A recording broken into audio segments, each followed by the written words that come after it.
झोलेहरू तीन प्रकारका हुन्छन्। पहिलो तहको झोले जसले नेताको मलद्वारलाई हरिद्वार देख्छ अनि विचार मिल्नेलाई भगवान र विचार नमिल्नेलाई राक्षस देख्छ।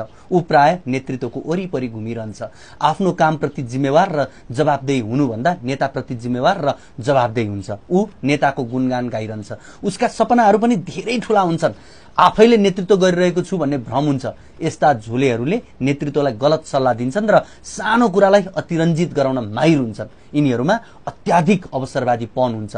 ठेक्का पट्टामा सहभागी हुने, उपभोक्ता समितिमा बसेर कमिसन माग्ने, कार्यालयमा हाजिर नहुने, गफ चुटेर बस्ने अनि योजनाका फाइलहरू संकलन गर्ने, आफ्नो नेतृत्वप्रति वफादार भएर लाग्ने जस्ता आचरण पहिलो तहका झोलेहरूमा देखिन्छ। दोस्रो तहका झोलेहरू खासै सत्ता र शक्तिको त्यति धेरै नजिक हुँदैनन्।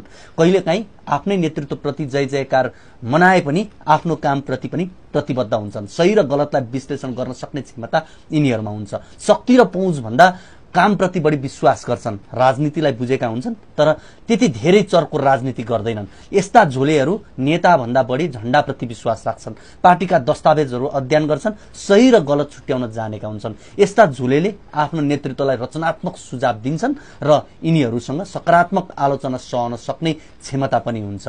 तेस्रो तहका झोले, यिनीहरूसँग सही र गलत विश्लेषण गर्ने क्षमता हुँदैन। यिनका आवश्यकताहरू पनि त्यति धेरै ठूला हुँदैनन्।